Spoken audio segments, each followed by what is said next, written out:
Hello everyone, कैसे हो आप सब। मैं हूं गौरव काबरा। आप सबका बहुत बहुत स्वागत है हमारे यूट्यूब चैनल पे। पेपर नंबर 14 2016 या 2022 दोनों ही सिलेबस में एसएफएम जो है उसका एग्जामिनेशन है कल।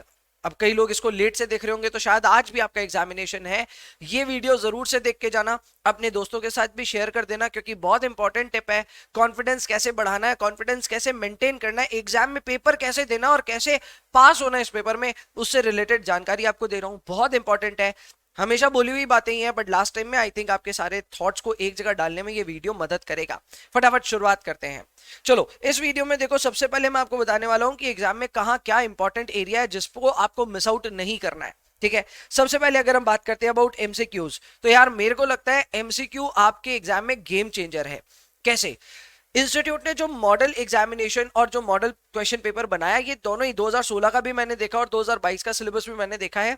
एक चीज बहुत क्लियरली नजर आ रही है कि इंस्टीट्यूट का स्टैंस एमसीक्यू की तरफ बदला है। पहले का एमसीक्यू और आज का एमसीक्यू में बस इतना सा डिफरेंस है कि 2022 के सिलेबस में एमसीक्यू अब 15 क्वेश्चंस आएंगे 2-2 नंबर के, और वहीं पे 10 क्वेश्चंस आएंगे in the old syllabus for 2 marks. Now for me, मुझे जो मेरे ओपिनियन के हिसाब से लगता है, ये एमसीक्यू के नंबर बहुत ही फ्री में बट रहे हैं। क्यों? एक क्वेश्चन जो कि 1 नंबर का होना चाहिए था वो 2-2 नंबर में पूछा जा रहा है। आई अंडरस्टैंड कि इंस्टीट्यूट यहाँ पे थोड़े न्यूमेरिकल क्वेश्चन पूछ करके आपका टाइम जरूर जाया करेगा, but it is still a very easy question to score marks.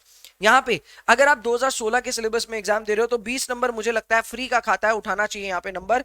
और अगर आप 2022 में दे रहे हो तब तो 30 नंबर का पेपर आपके लिए मैनेजेबल होगा। अब यहाँ किस तरह के क्वेश्चंस आप एक्सपेक्ट कर सकते हैं? नंबर 1, यहाँ पे मुझे लगता है कि आपको ज्यादातर प्रैक्टिकल ओरिएंटेड सवाल ही मिलेंगे। सर लेकिन हमने थोड़े बहुत थ्योरी क्वेश्चंस भी देखे हैं। सही बात है, लेकिन वो थ्योरी क्वेश्चंस भी कौन से हैं पता है? वो नहीं है जिसके लिए आपको थ्योरी पढ़नी पड़ी अलग से। ज्यादातर क्वेश्चंस ऐसे क्वेश्चन है जो क्लास के दौरान डिस्कशन हुई है।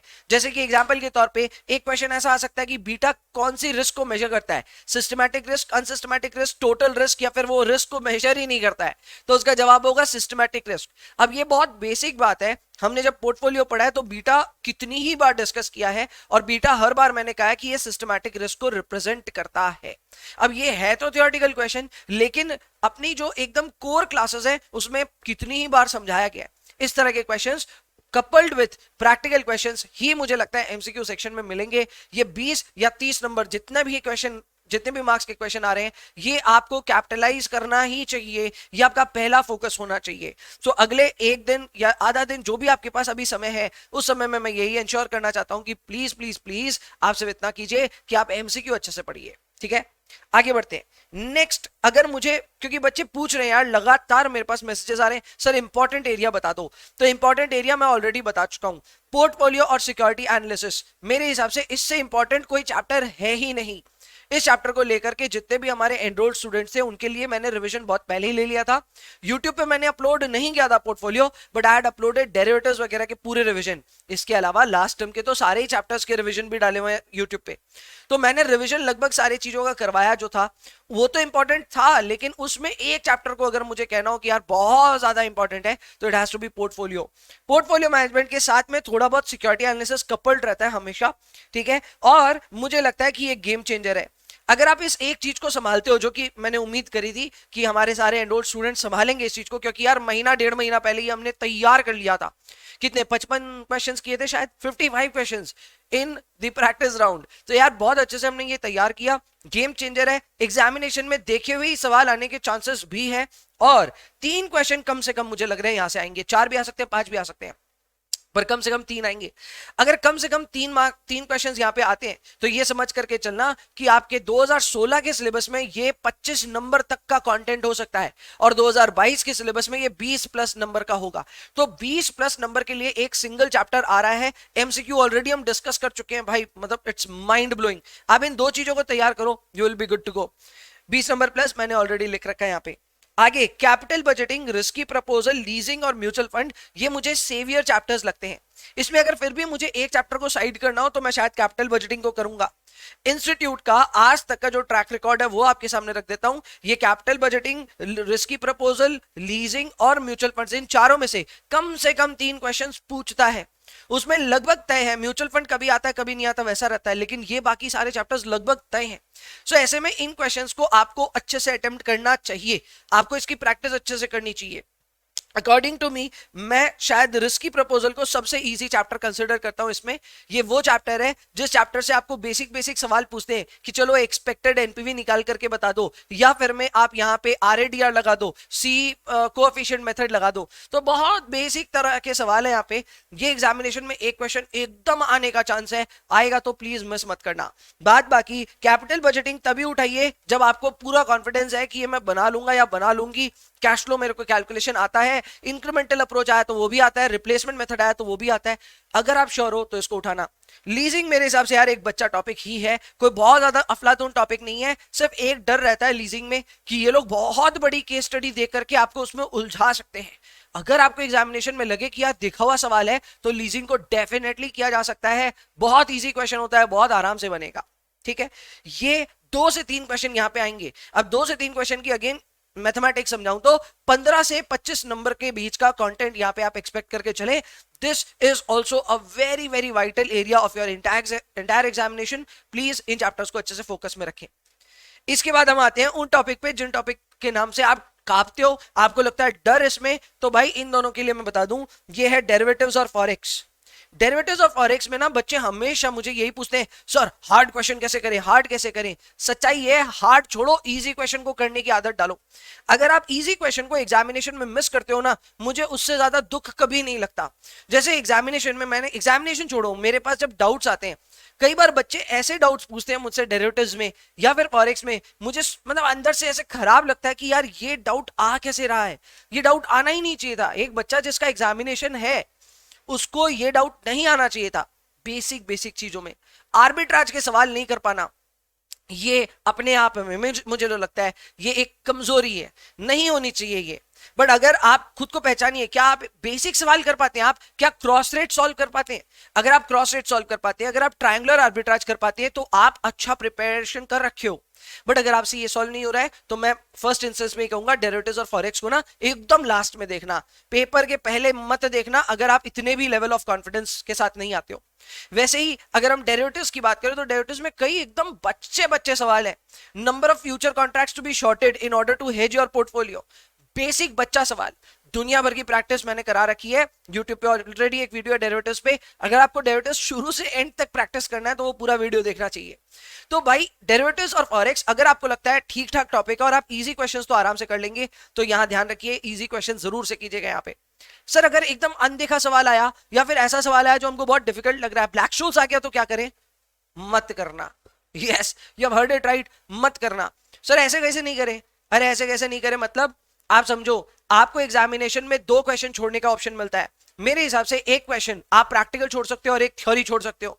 प्रैक्टिकल क्वेश्चन छोड़ने के टाइम पे आपको यही देखना है कि डेरिवेटिव्स फॉरेक्स में से कोई एक ऐसा सवाल है क्या जो मेरे को नहीं आता है, मेरे को एकदम डर लग रहा है, बीएसएम आ गया, तो क्या करें? छोड़ दो।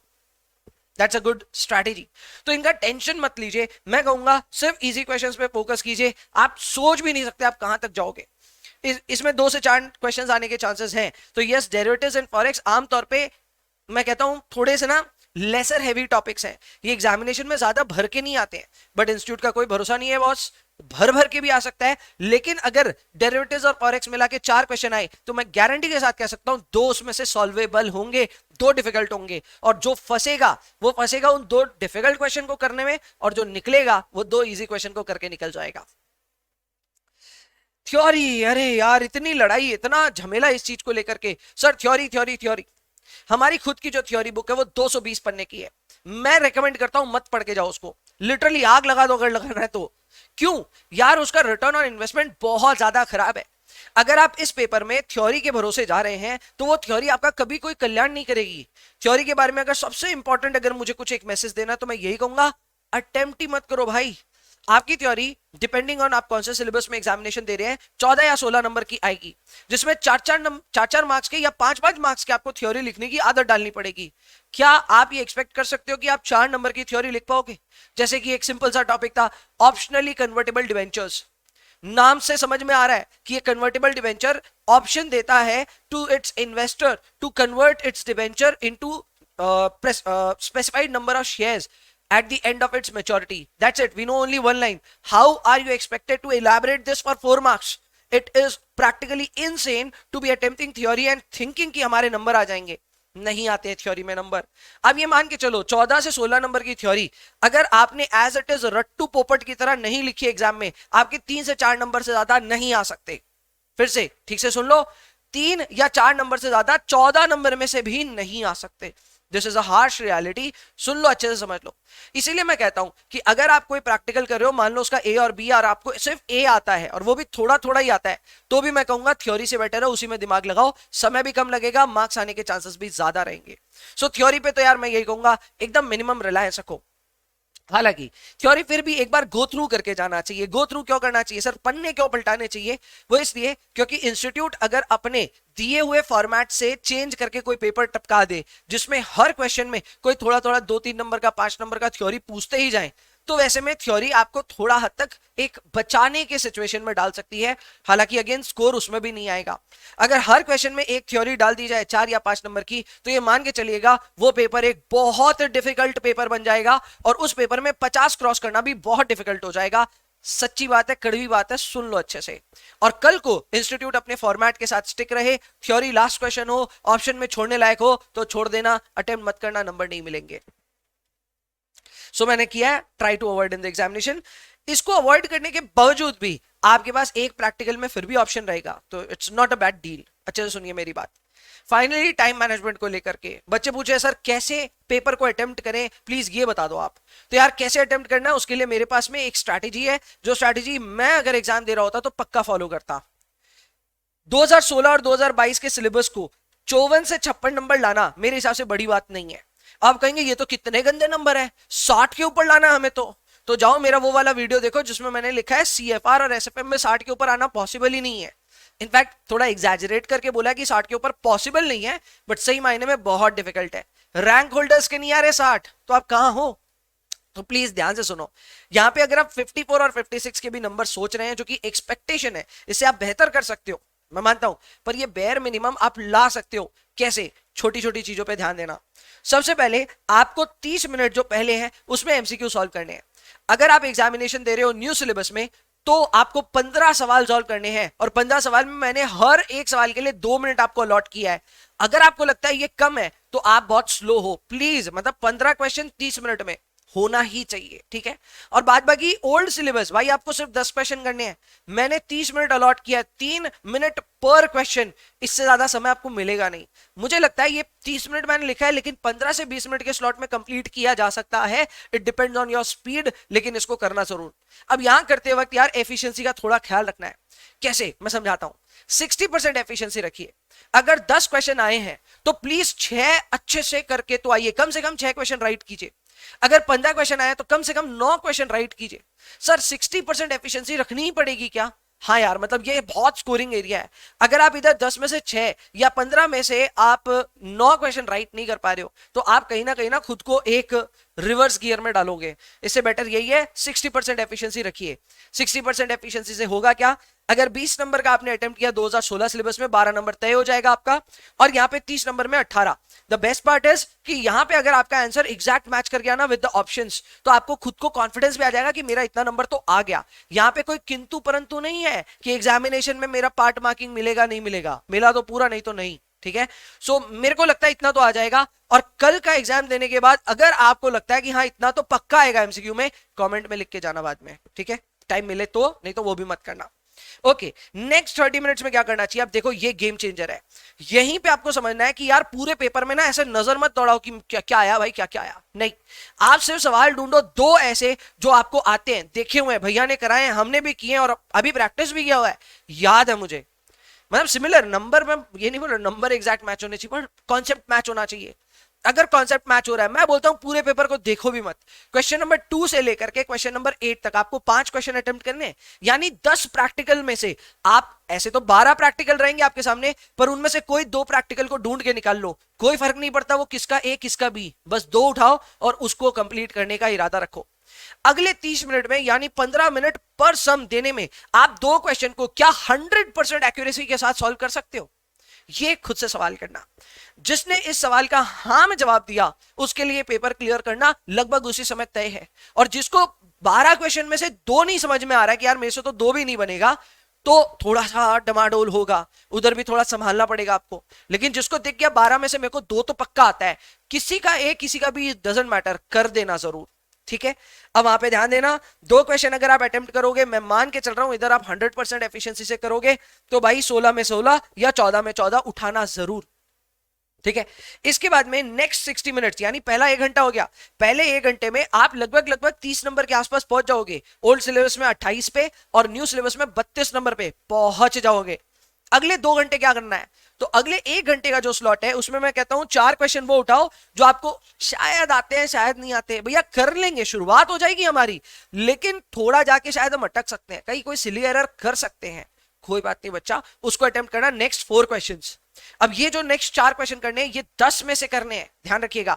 You will have an option of 10 questions, उन 10 में से कोई 4 क्वेश्चंस आपको करने हैं, तो वो 4 जो आपको ठीक ठाक आते हैं ना उसको कीजिएगा। यहां पे मैं उम्मीद कर रहा हूं कि यार आप 50% की रेट से स्कोर कर पाओगे पार्ट मार्किंग को ध्यान में रखते हुए। तो 32 में से 16 और 28 में से 14 ये आपका नेक्स्ट 1 घंटे का टारगेट है।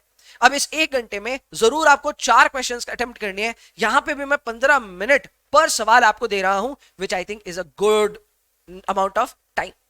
एंड लास्ट 1 घंटे में भैया क्या करना है, लास्ट 1 घंटे में ना आप ये देखना कि कौन कौन से क्वेश्चन को आप अटेम्प्ट कर चुके हो, किसका ए हो गया बी नहीं हुआ तो बी करना है, ठीक है, किसी का बी हुआ ए नहीं हुआ तो वो करना है। बेसिकली अब यहां पे आपको फिल इन द गैप्स करना है।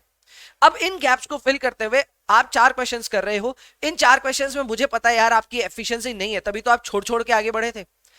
इसमें गलतियां भी होंगी, इसमें गड़बड़ भी होंगी, मुझे सब मालूम है यार, वो क्वेश्चंस नहीं आ रहे होंगे शायद आपको, लास्ट 1 घंटे में आप सिर्फ उनको भर रहे होंगे कैसे भी करके, फिर भी यहां कुछ नंबर उठाना प्लीज। हाँ, जैसे मान लो पोर्टफोलियो का ही सवाल है जो आपसे नहीं बन रहा है, तो बीटा तो कैलकुलेट कर लेना, सवाल में बीटा पूछा प्लीज कैलकुलेट कर लेना, ठीक है। सवाल में आपको कोई छोटी मोटी चीज पूछी फॉरेक्स में या फिर डेरिवेटिव्स में, मान लो नंबर ऑफ कॉन्ट्रैक्ट्स पूछ रहा है, उतना तो कर देना, क्लियर।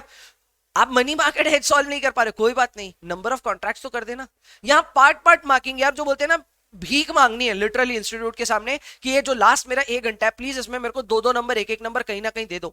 4 क्वेश्चंस यहां अटेम्प्ट करना। मैं उम्मीद करता हूं कि अगर 32 नंबर का आप अटेम्प्ट करते हो तो 10 नंबर कहीं ना कहीं से आप जुगाड़ लोगे इन द लास्ट 1 आवर, और वहीं पे 2022 के सिलेबस में 28 नंबर में से आप कैसे भी करके 10 नंबर जुगाड़ लोगे। मैंने यहां 10 दोनों जगह आर्बिट्रेरली पुट किया है। अब ये 10 कईयों के लिए 6 हो सकता है, 5 हो सकता है, 3 हो सकता है, 0 भी हो सकता है, और कईयों के लिए यहां पे ये शायद 12, 13, 15 भी हो सकता है। एक बात मुझे पता है, यहां कितने भी नंबर आए कोई फर्क नहीं पड़ता, आप इसके ऊपर ही पास हो चुके होंगे। पहले 2 घंटे में आप पास हो कि फेल हो ये तय हो चुका है, लास्ट 1 घंटे में यही फर्क पड़ता है कि क्या आप 60 के आसपास पहुंचोगे या नहीं। मेरा उम्मीद है अगर सोचे हुए प्लान के हिसाब से हम चले तो आपका 54 से 56 नंबर लाना पॉसिबल है। इसमें थोड़ी सी किस्मत आपके साथ रही, 2 के जगह 3 क्वेश्चन या 4 क्वेश्चन आपको एग्जाम में देखे हुए मिल गए तो यही 60 के आसपास का स्कोर बनने के चांस बढ़ जाते हैं। और वहीं पे अगर नहीं देखे हुए तो 45 के आसपास तक आप आ सकते हो। 45 मिनिमम है, उसके नीचे जाने का सोचना भी मत। और इन सारी चीजों में टाइम मैनेजमेंट का प्लीज ख्याल रखना। दूसरा फाइनल लेवल है बच्चा, 100 में 100 अटेम्प्ट शायद नहीं भी हो तो इस चीज को लेकर के खुद को ना कोसना नहीं। मैं जब अपना फाइनल दे रहा था, सीए फाइनल दे रहा था, तो उसमें मुझे पता था कि 90 का भी अटेम्प्ट होगा तो इट्स ओके, 10 नंबर का एग्जाम में आता ही नहीं होगा। वही चीज सेम आपके साथ हो सकती है। एग्जाम में आपके लिए भी मैं 10 से 15 नंबर ये मान के चल रहा हूं नहीं आता होगा, समय मिला तो थोड़ा बहुत खुचपुच कर देना, नहीं तो कोई बात नहीं। प्लीज ये चीज समझ करके चलना, थ्योरी को अवॉइड करना, प्रैक्टिकल को अच्छे से करना। मुझे पूरी उम्मीद है कि कल के इस पेपर के बाद में इसी वीडियो के नीचे कमेंट में आप बहुत अच्छी अच्छी बातें लिखने वाले हो। बाद बाकी पेपर निकलेगा, मैं पेपर का रिव्यू वीडियो बहुत जल्द डालूंगा चैनल पे, आप वो भी देख सकते हो। अभी के लिए इतना ही रखूंगा। प्लीज कॉन्फिडेंस हाई रखो। इस वीडियो का थंबनेल ही मैंने यही बताया था, कॉन्फिडेंस इज द की। तो प्लीज ख्याल रखना, अच्छे से एग्जाम देना, मुझे पता आप फोड़ करके आने वाले हो कल के एग्जाम में। चलो, all the best, see you all in the next one. तब तक के लिए bye bye, take care, enjoy yourselves please, and please पढ़ाई करते रहिए।